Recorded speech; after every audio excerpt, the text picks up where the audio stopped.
Welcome back. We're still talking about the launch of this coalition for the movement of Nigeria, and what, of course, Bishop Omakri, who is of the Young Progressive Party, yes, makes of it.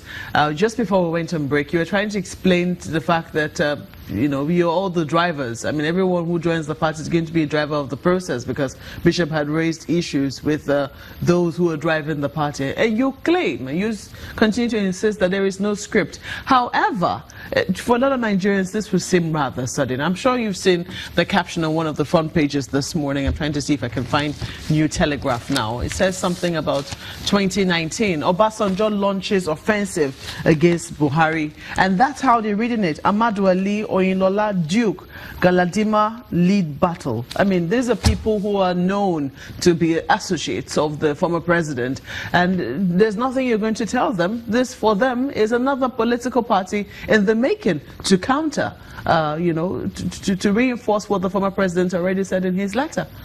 Well, for a start, these are journalistic interpretations of the process. Yes, they may have to a large extent, or to some extent, a reflection of public opinion. However, the Coalition for Nigeria movement essentially gives a platform for everybody, irrespective of political leanings, to come together to the table of brotherhood in unity. If we're trying to unify the country, if we're trying to solve the problem by first clearing out the fine lines and unifying the country, then it's important that we have a platform that is not, for want of better language, tainted by the political ideology of any party. So he mentioned, you have the young progressive parties. Right. And if the Young Progressive Party is there, why do you need another platform? The Young Progressive Party would have an ideology. The ideology may not resonate with a jury. APC may have an ideology. The ideology may not resonate with you.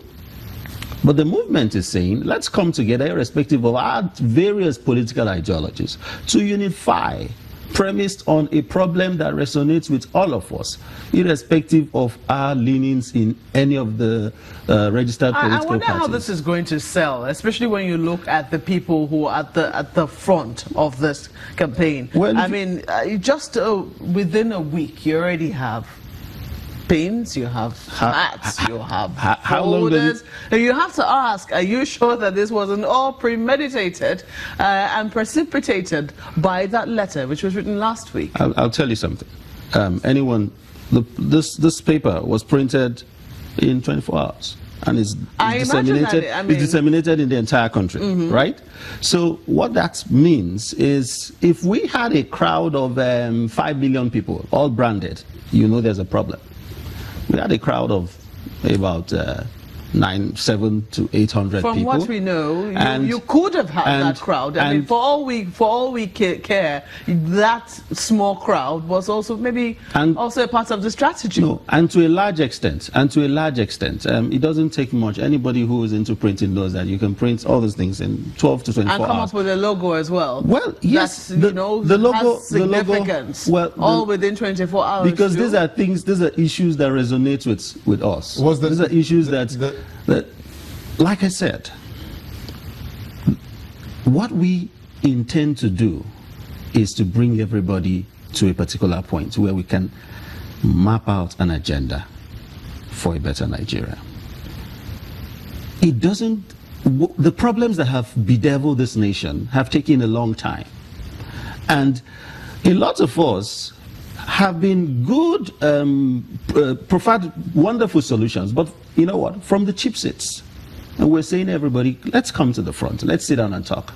So everything that has played out in the last 24 hours was discussed in the last 2, 3 to 4 days. If we agree that if we agree that former President Olusegun Obasanjo is a linchpin, a foundation stone of this coalition, then whether or not you're playing to a script, I want to ask you, what is it that is the motivation, in your estimation, behind the former president's endorsement of this movement? Because we know that even before the letter, the Nigeria intervention movement had been around for quite some time as the purported third force. So now that this one has now come up, what do you think